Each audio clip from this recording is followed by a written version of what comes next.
Good evening, ladies and gentlemen. Welcome to the Week 4 edition of Campus Kickoff with Harris Side Ben. I'm Michael Mursky. We're live streaming here on the Next Network, Twitch, and on Play by Play Camps, YouTube, and the Instagram, and also on Instagram of Student Sports Network. Harris, we didn't do this last week, so we have a lot we've missed in the college football world and a lot to catch up today. But how you feeling tonight? I'm feeling good. We did miss a lot last week, so we got a lot to catch up on in this hour. Uh, Tons of stuff happened in week 3, not a ton in week 4. It was a pretty bad slate, but I'm ready to talk college football for the next hour, so I think we should get right to it. Yeah, and we have a good slate of games this week after a pretty mediocre slate last week. So I think we have a lot to look forward, and we'll get to both the game of the week and the upset. So the way this show is going to work, as the first two episodes did, we'll start with a rankings review. Then later on, we'll go to a game of the week upset watch game, and then Harris and I will each give an off topic. So let's go ahead and go to rankings review.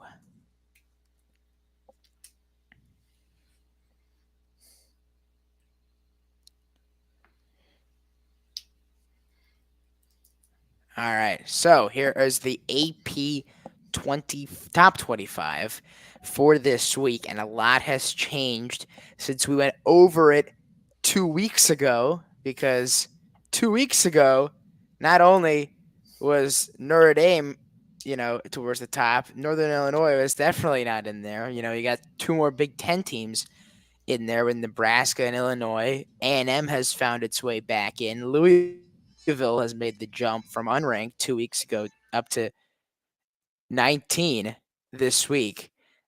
So a lot of changes in the AP top 25. LSU back up to 16. Uh, After losing at week 1, they weren't ranked that high. But I think the main one, obviously, is that there's a new number 1, Harris. And even though Georgia's undefeated, the AP and myself, and I would think you too, have Texas at the top. Yeah, no, I definitely do have Texas at the top, but I'm not going to really bash Georgia for going on the road in SEC and only losing by a point to Kentucky, because you got to look back on it. For me with Georgia's, and I look at it as Georgia, there's always like a game or two every single year where Georgia gets really close, but they never lose that game. A few years ago it was Missouri on the road. It was Kentucky on the road. Every time teams they go on the road to play a mediocre SEC school, they always have some kind of trouble. And I'm not going to take anything away from UGA because, again, they won 22 straight games and they lost to Alabama and they're back and they demolished Clemson, who's sitting there at number 21. And for sure, Texas is the number 1 team in the country because they're going to have to bump Georgia down because of that. But I do think Georgia still is the best team, even though the AP poll is going to have Texas at 1. I agree they should be 1 after that, but I think it's really a 1A, 1B situation between Texas and Georgia, and I really think there's a 1C in Ohio State as well, because I think when the season first started, me and you had both said Ohio State's the best team on paper in the country, and I still stick by that statement. Now, do I think they don't have the best quarterback, and that's, I think, why a lot of people don't really look at them as like a 1A, 1B. Right, because Texas and Georgia and Alabama all have top 5 quarterbacks in the country. But I still think Ohio State on that defensive side of the ball and then through the air has the best roster in the country.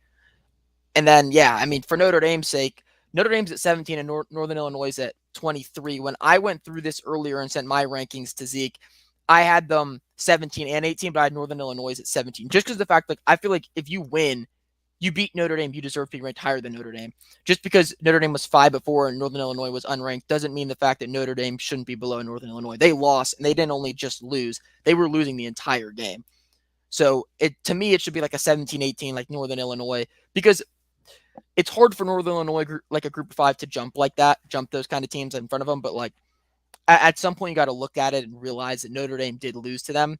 But Notre Dame shouldn't fall out of the top 20. Northern Illinois should move up into the top 20. I don't know if you agree. Look, I mean, well, interesting. So it's really interesting about Northern Illinois because I don't have them, and I wouldn't put them in my top 25. I'd throw in. I mean, they're 3-0, and they went on the road and beat the number 5 team in the country. All right, but you can't. Yeah, they beat the number 5 team in the country, but there's always been those kind of upsets if they go in right now and they play unranked teams that are good, you and I like Arizona a lot. If you put Northern Illinois up against Arizona, They're 10-point North, underdogs, but I wouldn't be surprised if they won because Notre the Dame's a really good I football. would. I would honestly. Because each team has their bad days. Notre Dame is a good football team, and I have them.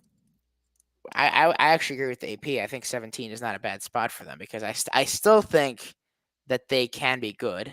If you remember, I had them in the national championship, which I Yeah. don't think is still out of the question. Like if they win the rest of their games, they're They can, playoff. they're a playoff team if they win the rest of the game. That's why it wasn't that big of a thing. And I said a few weeks ago that if you lose one game at the beginning of the season, you have all the time in the world to climb back. If Notre Dame lost that game in week 11, they'd have no room to climb back on. Well, if Notre Dame lost that game last year, or when it was Yeah, and just a anything, four there's no room. team, Yeah, but now that there's a 12 right? team playoff, you have everything to climb back on. Michigan Exactly. at 18 to me is another thing. Like Michigan got dog blocked by Texas. They don't have a quarterback. Why are they sitting there at 18? I'd have them more between 20 and 25. It's like these teams like Nebraska just went and beat Colorado and they're 3-0 and they haven't really shown any signs of progressing. Texas A&M just went to go beat Florida, and not only did they beat Florida, they killed Florida. And sure, it's Florida, but Florida's an SEC school. Like these teams should be ranked ahead of a team like Michigan who just lost by 30 to Texas. And I understand that they're defending champs and you got to give them their run, but if Michigan's going to go on the road, or Michigan's playing USC this week and they're going to lose again and they're going to fall out of the rankings. You don't have a quarterback. You can't win in college football without a quarterback. You can't do it. And they benched Davis Warren. They're starting Alex Orji, who's even a worse thrower than Davis Warren, but sure he has something on the run. I have them at 21, and I think that might be generous. Yeah, I mean, Michigan sucks. Right. They're the defending champs. They've got all these guys on defense, but they play no offensive ball. Donovan Edwards has like not been there. I don't know where he is, but he's not there. He's only on the cover of the new college football game. Correct. And Travis Hunter. Like they gave those guys the cover of the new game, and you got some of the best players in the country. Even Quinn Ewers on the cover of that game, and Quinn Ewers is a Heisman frontrunner until he got hurt. But there's so many guys that should have been like on that cover. I mean, it's not really on topic, but like still, there's so many guys that should have been on that cover over Donovan Edwards. It's unreal.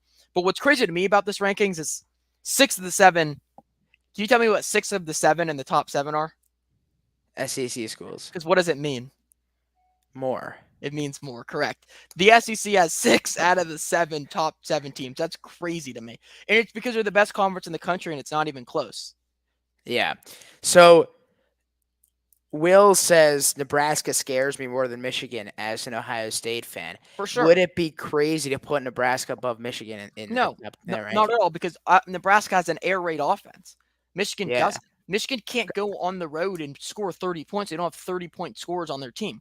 If Donovan Edwards ran for 200 yards and 2 touchdowns, sure, that's awesome. They'll have 14 points, but you got to score 30 points to go win on the road against some of these big schools, and they have no one to throw the football to.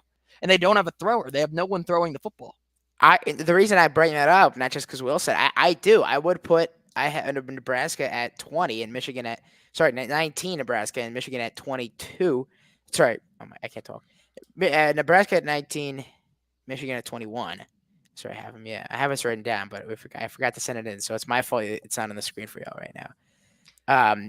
But in 21, Clemson, they're another team. Like if they didn't lose to Georgia, they're a top 10 team in the country right now. They just killed Appalachian State, killed them. Appalachian State was my pick to go to the Group of 5, be the Group of 5 pick in the playoffs. And Clemson went in there and scored 28 points in the first quarter. It was 28-0. I have Clemson at 17. I think I'm agree with you there. The Clemson, like we look at the Georgia game. Oh, they lost whatever it was, 34-3. That's a terrible score. Right. I mean, I think they're starting to they're starting to let Garrett Riley run his offense. That's what I think's happening. Or 18, not 17. But they've only played one game since then, which was a big win. But it was also only one game. So let's just slow down for now. They're going to win the ACC. They're 20-point favorites against NC State this week. 20 points, which I think is still crazy because NC State's a really good football team that me and you both had winning the ACC. But they're 20-point favorites to play NC State this week. By the way, NC State this week has Clemson. Next week hosts Northern Illinois. Which could be a big, could be a big thing. That's interesting. That's going to be one of those maybe ranked versus Northern Illinois. I think that's going to be an interesting game. What about NC State? You think NC State has the right to not be on this list? Yeah, their defense is so bad. They have a great offense and they have a great weapon in Casey Concepcion and a veteran quarterback in Grayson McCall. But other than that, they're just like not really moving the football well. They didn't move it well in the first week against Western Carolina, and they scored 10 points against Tennessee. So to me, NC State, who I had in the top 15, is an unranked team right now. Now, do I think they could get back in there? Yeah. But right now, no. Especially if they lose to Clemson this week by a lot. I don't think there's any chance for them to ever come back. But like when I look at these rankings, Michael, like a little off what we were just talking about, I don't know if it's the same with you, but 5, 6, 7, 8, 9, and 10 to me is all like it could all go in multiple directions because Oregon was like the third best team in the country, right, at the beginning of the year, but then they almost lost to Idaho in week 1, and then they almost lost again to Boise State in week 2. But they're still, they still have all the talent on paper. Missouri doesn't have a defense, but they've got Luther Burden and Brady Cook on the offensive side of the ball. Penn State, Drew Allers looked way better than he did last year. Tennessee, who I didn't think was that good coming into the year, is throwing the ball all over and scoring all kinds of points. They haven't really played anyone, but they're scoring all kinds of points. And Ole Miss looks really good on every side of the ball. Like Miami, to me, is the worst out of all those teams. I think Penn State, Oregon, Missouri, Tennessee, and Ole Miss are all better than Miami right now. And even USC you could throw in there. They went on the road to Vegas and beat LSU in primetime. So all these teams that are like, I think the top 4 are pretty like, they're right there, 1, 2, 3, 4. But then 5 through 11 is like all kind of a toss-up. We like to talk about how bad the ACC is, but I'm going to give you 3 ACC schools that I'm actually really liking. One of which I have ranked, 2 of which I think really should be in the conversation to be ranked, and another one I just want to throw in there. I think Syracuse should be ranked. Yes, I agree with I that. have them at 22, which is, I know it's high, but I have Syracuse. I'm a big fan of not just because it's I mean it like from an actual football perspective. Like Georgia Tech came back towards the end of that game, but Syracuse was like taking care of business there. Big fan of Kyle McCord. It's ranked, yes, Kyle McCord. Obviously at Syracuse, I think he is really good so far in the 2 games they've played. Pitt is another school that I think Eli Holstein, if they keep winning, could be ranked soon. Really good comeback against West Virginia on Saturday. I also think UNC should be getting looked at. I think UNC is not as bad as some people give them credit for. Week 1, they had that game. They had the Thursday night game. They had that game against Minnesota. They don't have a quarterback. I'm a big fan at Hampton, the running back. Marion Hampton, great running back. Hampton, yeah, don't have a quarterback. Really, their quarterback broke his leg. Don't have a QB. Right, and as we mentioned with Michigan, without a quarterback. Right, and those other 2 teams you mentioned have a quarterback. Pitt and Syracuse both have a quarterback. Eli Holstein's an Alabama transfer. He's been balling out. They came back and beat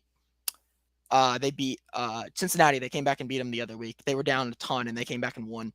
Eli Holstein carried that game. And then Syracuse, Kyle McCord's going to mess around and get drafted in the top 2, top 3 rounds. Like, it's just how he is. It's how he's playing. Kyle McCord can mess around with Syracuse and go to the playoff with the ACC. Like, they are that good.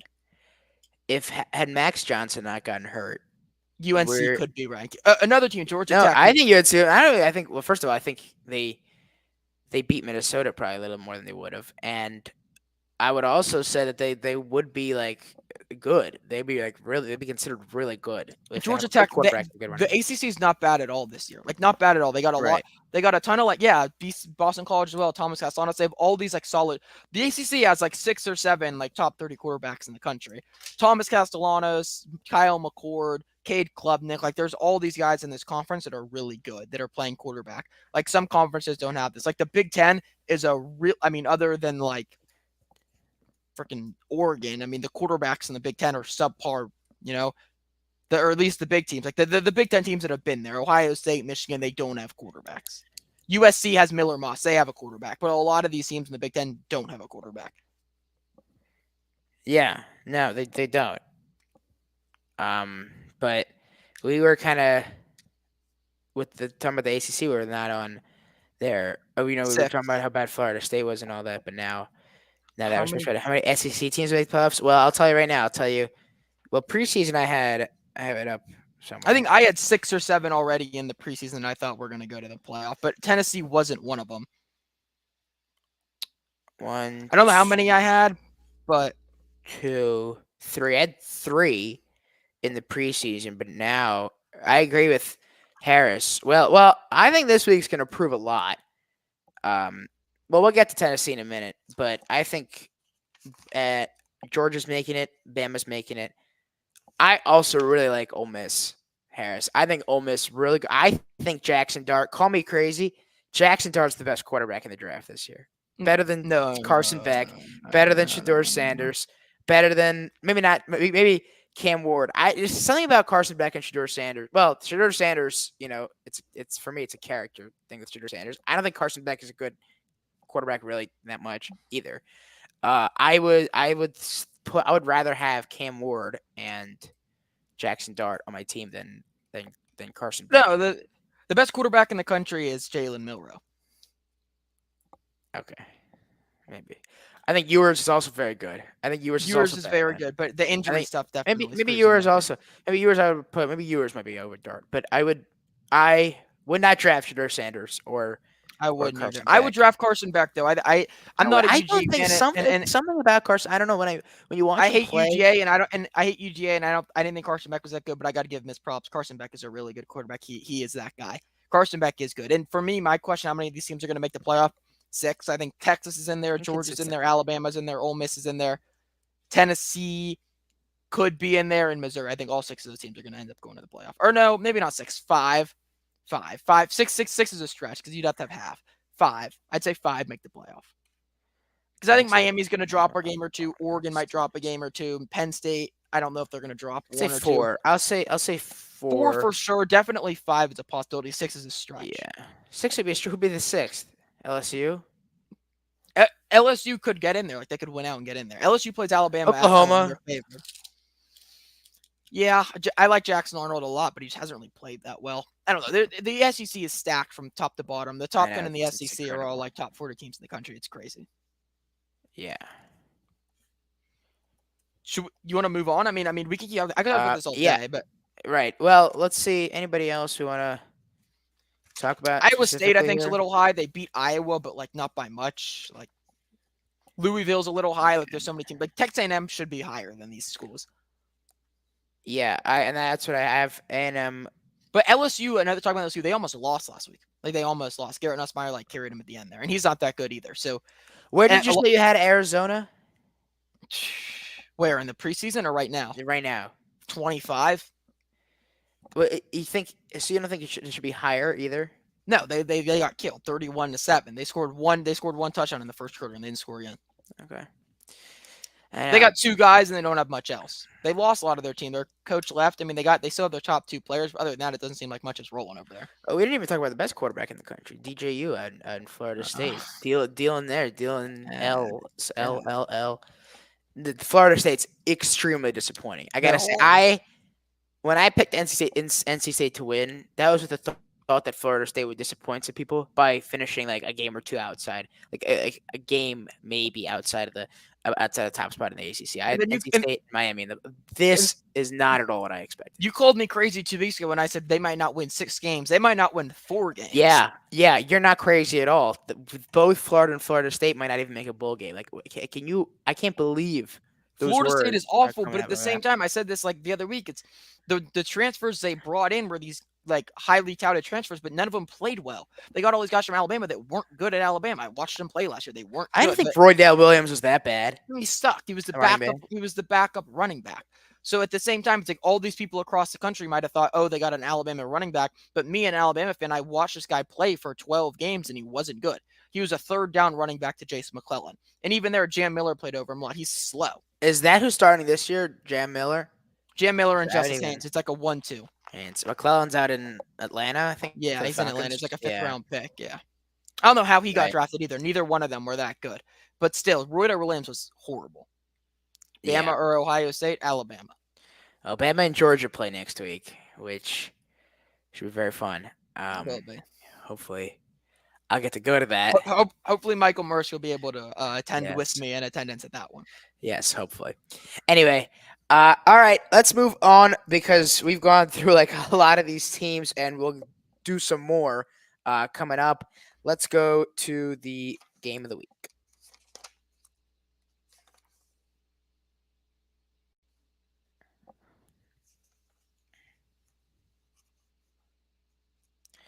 All right, my game of the week this week. I don't know. I mean, there's options, but this is by far first of all, it hit me recently. This is the game we're calling this week, 7:30, on Twitch and TikTok. Hopefully, also, uh, it hit me recently that this is an SEC matchup. This is an SEC conference matchup.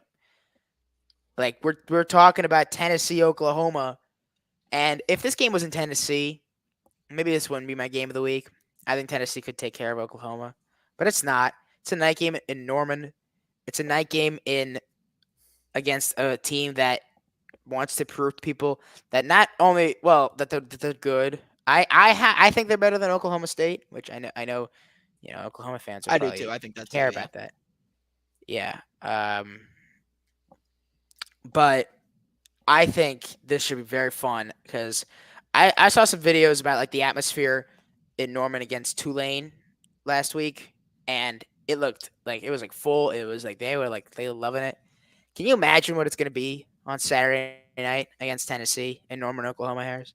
I It's know going to it's be like 7 point spread, so it's gonna be crazy. It's gonna be an unreal game, and I yeah. think Tennessee takes care of. I don't know. I think it'd be close. I I think think Tennessee Oklahoma wins. I think it's going to be very close. Like it could Oklahoma very well could cover. for sure could cover. I think they could win because everyone loves Nico. I've said my doubts about Nico. He hasn't played anyone. This is his game to prove to me that he's a top 10 quarterback in the country. Same with Jackson Arnold. They're from the same draft class. They were like the number 2 and 3 guy in that class. It's going to be a great game. It's just like who scores more points is how you win this football game. Who scores Right. more? Tennessee's offense is incredible. They are. did a very good job against NC State. I'd say that's when Nico proved he was in the conversation of being a legit But he quarterback. threw 2 picks. Sure. Okay, and then they also put up But 70. but I'm a hypocrite because I'll say this: like Jackson Arnold played so well against Arizona in that bowl game, but he threw 4 interceptions, but he still looked really good. So I mean, I guess we could throw pick for pick. I didn't see Nico's picks; I just saw the stat line. I'm going to be watching this game live. Bama doesn't play this week; it'll have my full attention. But I do think Tennessee's still going to win the game. Yeah, maybe you can tune in on the next network. Maybe. Anyway, but yeah, no, but this I'm looking forward to calling this game. It's number ranking on the AP. It is. I think it's like number 5 versus or 6 versus 14 or 6 versus 13. It's I just had it up. Where's it? Oh, I literally just had the rankings up. I think it's 6 versus 14. Yeah, 6 versus. Oh, 6 versus 4 is 15. 15. Sorry, it's for shout out Zeke there. All right, no, but I have it at 7 and 13 between Tennessee and Oklahoma. So little tighter gap in my opinion, but nonetheless, it should be a fun one on Saturday night. Harris, your game of the week. My game of the week is USC versus Michigan. Oh. Now, I picked this game simply because I think Michigan's going to lose this football game and drop out of the rankings. People are going to really realize how bad the Michigan offense is. Even against a team that's historically had a bad defense in USC over the last few years, they're not going to Michigan's offense is not it's not a scoreable offense at all. They're starting their second quarterback of the year. Now they're going to start Alex Orji against USC. Is this game in Michigan or in I completely forgot to look. Michigan at Michigan. It's in Ann Arbor because Michigan opened this game as 10-point favorites. Now they're 5-point underdogs. The spread has moved 15 points in the last 2 weeks after Michigan got manhandled by Texas. Miller Moss starts his Heisman campaign winning against Michigan in Ann Arbor this week. Air raid offense going to look great. But I don't see any scenario where Michigan wins this game because they have to score points and they just simply can't do it. I don't know if you agree, but Michigan will not be good. Sharon Moore will not be able to coach a winning Michigan football team with more than 7 games until they have a good quarterback. Their third-string quarterback is a 5-star, Jaden Davis, but they're not going to start him as a true freshman.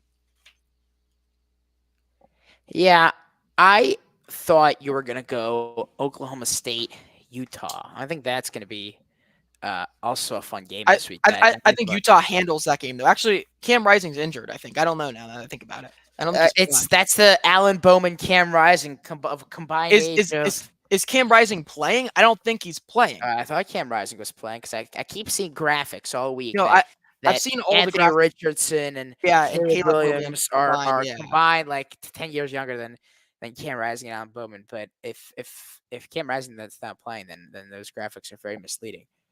Let's see. Cam Rising's injury He's expected to play. He's expected to play. That's a big deal if he doesn't play and if he plays. Yeah, that's 4:00 on Fox.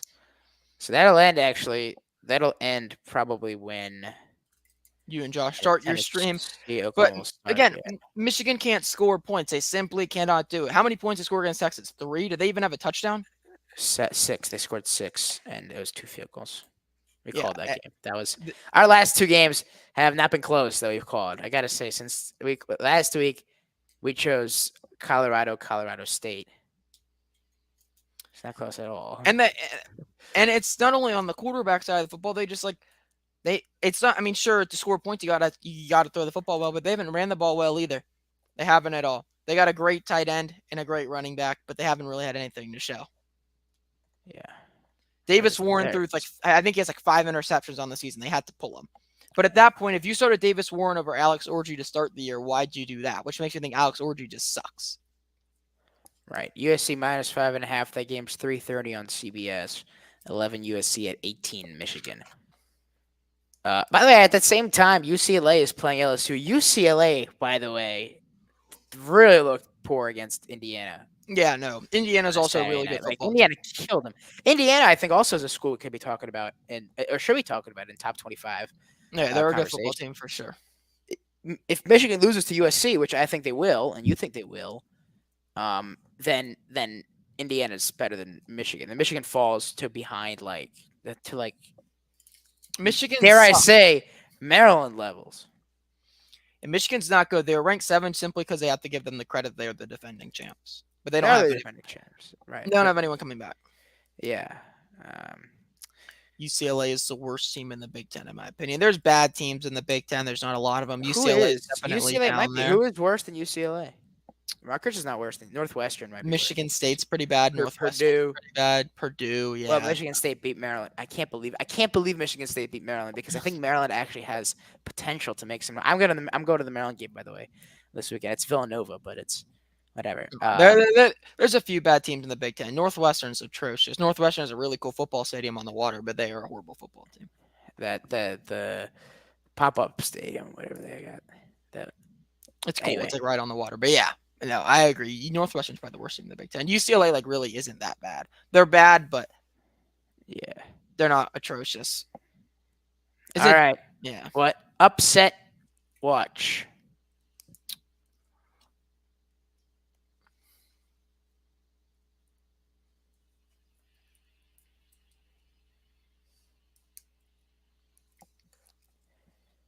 I was between 2 games here. I went with maybe a safer choice. Coastal Carolina over Virginia. Maryland just beat Virginia by 2 scores. And I think Coastal Carolina will beat Virginia. We were just talking about how good the ACC is. Virginia is not part of that, how good the ACC talk is at all. They're not a good team. Virginia, I think Coastal Carolina should beat them, honestly. The spread's nothing crazy, but I just wanted to prove a point as to how bad Virginia was, after Maryland beat up on them. So I got Coastal Carolina. The other game I was considering, which I have Kansas State at 11, which is high, because I was really impressed by what they did against Arizona. That's higher than what the AP has them. The other game I was considering it's at night. It's at 10:30 at night on ESPN on Saturday. Kansas State goes to Provo, plays BYU. Maybe I should have done it now. Now that I'm thinking about it, maybe now to be bold. Kansas State minus 6.5 point favorites, but BYU doesn't look too bad. BYU is wearing these all white throwback uniforms, which are very nice, which have very cool numbers, kind of like I like the in-depth analysis there, Michael. Throwbacks too. Yeah, I'm a big uniform guy. Big jersey guy. Yeah. I'm one of those people, but yeah, no, but those that's not the only reason why BYU could win that. But I think Kansas State will. So for now, I'm leaning with that, which is why I chose Virginia against Coastal Carolina here. What about you? I went with Zeke. You want to pull up the graphic? Yeah, I went with USF to beat Miami. I don't know if this is going to happen, but I definitely think it's a possibility. USF stayed in the game with Alabama for 4 quarters. It was really close to the end. Or it was really close to the end of the game. USF blew it. They blew it last year too. 2 years in a row. Maybe I'm just an Alabama fan that thinks USF is good for the 2nd year in a row. But I'm also a guy that doesn't think Miami is that good. And I think Cam Ward's incredibly overrated. I don't think Miami's the Miami football we saw in 2001 and 2003. I don't think they're that good. Now, I do think USF is a solid football team. Now, where they will beat Miami is with their dual threat quarterback and Byron Brown, because he's a guy that could have 200 yards through the air and 100 yards on the ground. Because they can do it both ways. Now, do I think they're going to win? No. It's a 10-point spread, and I think USF could definitely cover this game. But I do think Miami has a shot to lose. And I didn't see any other games where there was like a team that was really going. I thought Georgia Tech with a 10-point spread against Louisville. I like to pick the bigger spreads. I think Georgia Tech has a chance to beat Louisville. They're 10-point underdogs. But this is another 10-point underdog game where I really do think there's a chance. But Cam Ward, he's a guy that a lot of people are going to look at right now as the best quarterback in the country. But they haven't really played. I mean, they played Florida, and I forget who they beat last week, but still. Right. You got to really look at it and think, like, is Cam Ward? He was really good at Washington State, and he was really good in Incarnate Word. But this is a guy that played, D2 football 2 years ago. Now, it's nothing against him. He's an incredible quarterback, but I think Miami could definitely lose.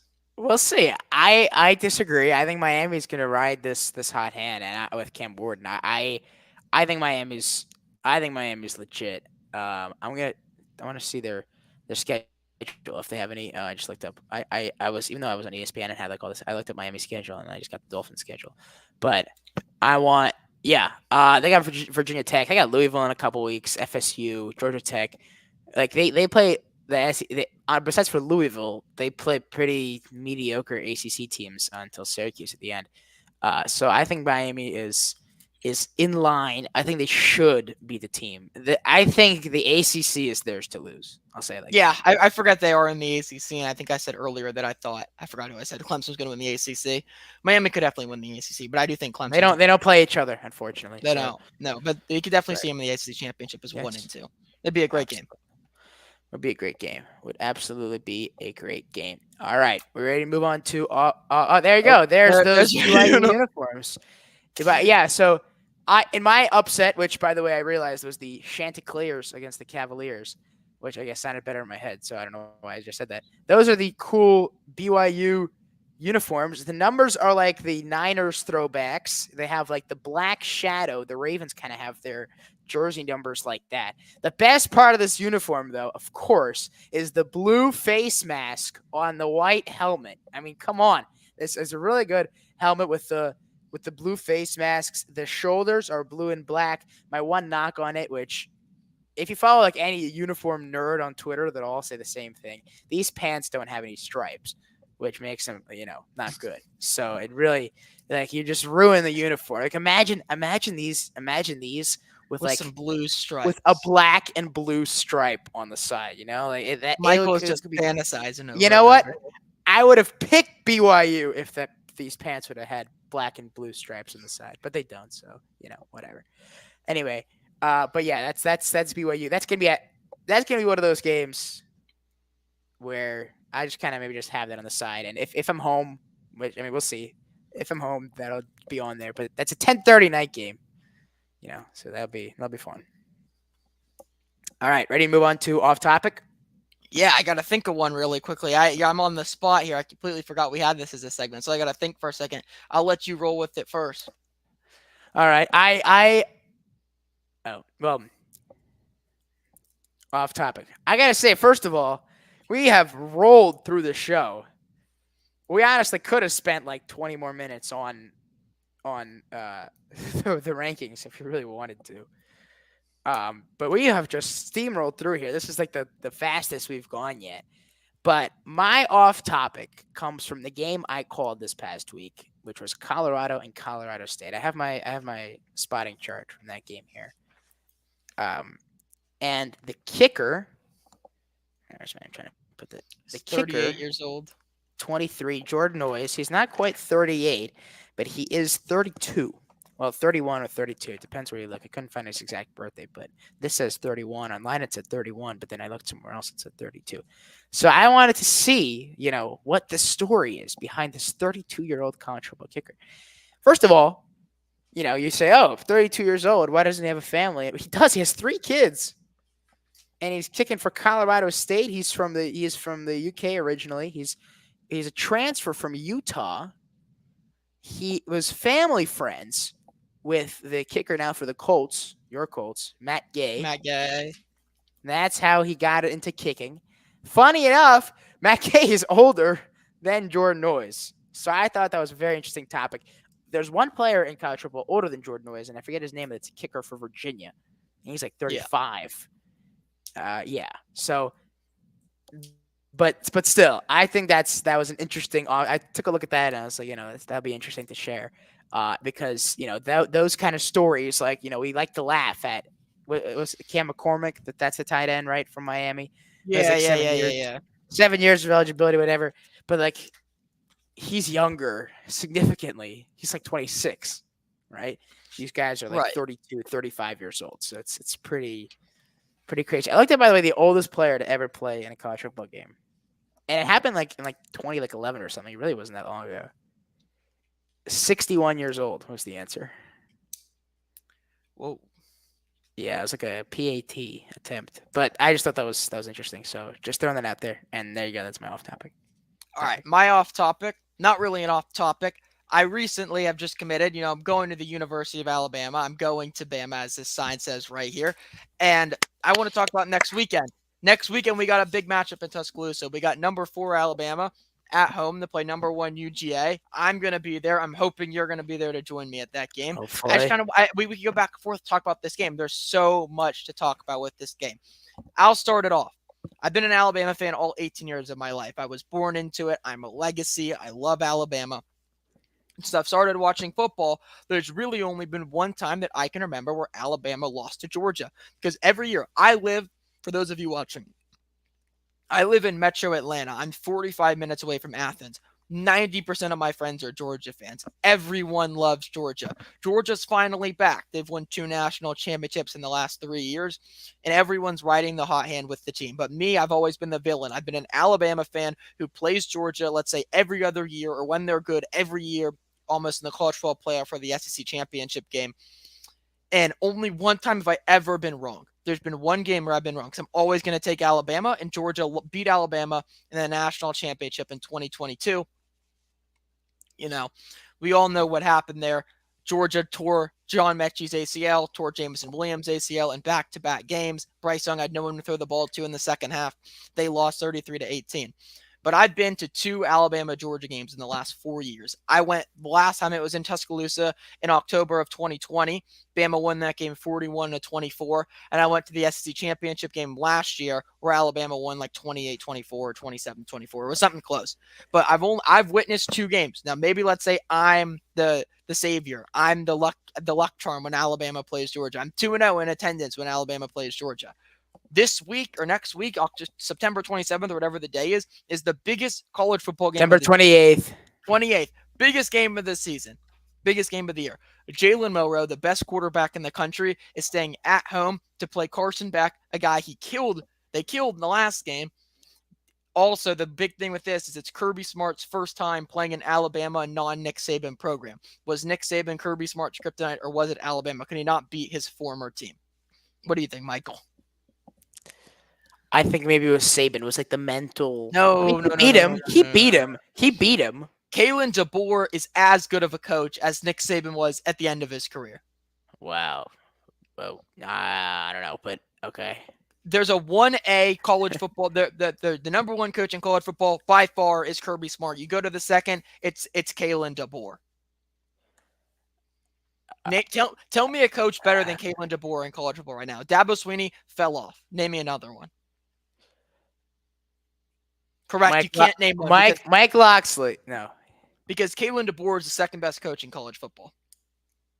You can't name me a coach better. You wouldn't take Ryan Day. He can't beat Michigan. I would never take Ryan Day over him. Wouldn't take Dan Lanning because he can't line up in shotgun formation. They line up under the football, and they can't win a game. You can't take Lane Kiffin because he's never beat a team and he's never done anything against a good program. Josh Heupel beat Alabama once, but he's never been to the playoff or anything like that. He's been the AP number 1 once, and they fell off the following week.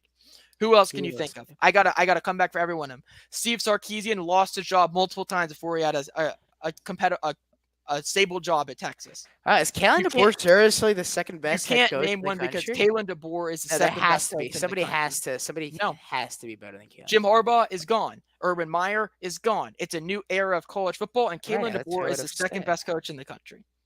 Is that really? I'm checking to see anybody on Instagram. Brian Kelly? No, not Brian Kelly. Lincoln Riley? No, not Lincoln Riley. I think maybe Lincoln Riley. No, he can't. He can't coach a defense. He hasn't won anything. Matt Rule. No. Matt Rule coaches. Franklin. No. James Franklin can't win a big game either. And Franklin. you can say Kalen DeBoer only had one great season at Washington. Okay, sure. But you know what? He's 2-0 against Texas. He's 3-0 against Dan Lanning. He wins the big games. These other guys don't win big games. Ryan Day has never beat or hasn't beat Michigan. Who's 2-0 against Texas? Kalen DeBoer. When was the 2? He beat him in the playoff and he beat him in the regular season the year before. You can look it up and fact check me. I promise. Okay. You don't think Sarkis? No. I think Sark's better. No. Sark is a great offensive-minded coach, but he can't win big games. I guess he beat Alabama. Yeah. But other than that, he lost to Kalen DeBoer twice. No, Kalen DeBoer might actually be the second best head coach in Ryan Day is more proven than him. A lot of coaches are more proven. Not going to lie. Ryan Day has never won a national championship. He hasn't beaten Michigan I don't know. Has he beat Michigan? When did has any coach in the country won a national championship? Kirby Smart. Besides Kirby Smart? No, because Saban's out. Oh, Dabo. Dabo has one. I think Dabo. You don't think Dabo's better than legacy-wise? Yes. Currently, no. He's not adapted to the current age of college. I'll put DeBoer at 3, but I'm gonna put Kirby and Dabo ahead. Dabo hasn't won. And then after 4, it's Sarkisian probably and Lane Kiffin, I think, and Josh Heupel. You should put him after that. Those 2. Dabo's swinging hasn't been good in years. They just Whittington in Utah. In Utah, he's on the outs. They've already hired his replacement. Am I wrong? Have I said a thing that's wrong? No, you have. I have it because I'm right. I didn't think about it like that. I never thought like that. DeBoer. That it's interesting. It talks, Mike Norvell 0-3 this year. You can't make an argument for anybody. Absolutely not. No Mike Norvell. Nobody's making. He's got a lot to prove with this Georgia game. Yeah, but he's going to win the game, and you're going to come back, and I'm going to be right because I'm always okay. But right. when if they lose to Alabama. If they lose to Georgia, sure we can have the conversation. And I'll we can have Georgia. Dabo Swinney's a better coach. that's the conclusion. Who's 3? Who's 3? Sark, Brian Kelly, Lane Kiffin, Dan Lanning. There's a lot of guys I think that are like right there. It's crazy because in the NFL you don't have these. So if they lose this one game, they're not like whatever. It's never like that in the NFL. It's different. No, the best coach in the NFL is Andy Reid. No, but that's not my point. My point is right. I know what you mean. Andy Reid. Andy Reid loses 4 games. Right. A year. Yeah. Andy Reid plays the Falcons on Sunday night. Like Andy Reid can lose. Not even 3-4. They lost like 5 in the regular season last year. Like good coaches can lose games. Like Sean McVay is like right. But in college football, you can't do it. You just can't do it. Correct. Right. And that's each game matters more in college football than the NFL. Way more. It just means more. Yeah. Michael's favorite. Who is that referring to? Michael's favorite coach. Anyway, I don't know what that means, but anything you want to. Oh yeah, well, John Harbaugh is definitely. His seat is warming up.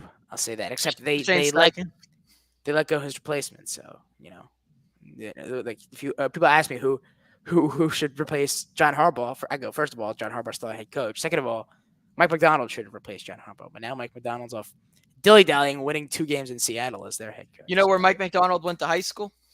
How would I know where Mike Macdonald went to high school? Centennial High School in Roswell, Georgia. You know who else goes to Centennial High School? Who else goes to Centennial High? Wow. I actually know where he lived. He's gone now, I assume. But whatever. Anyway, well, 45-minute episode. It was a good episode. We might be, there's a chance we're live from Tuscaloosa, Alabama next weekend.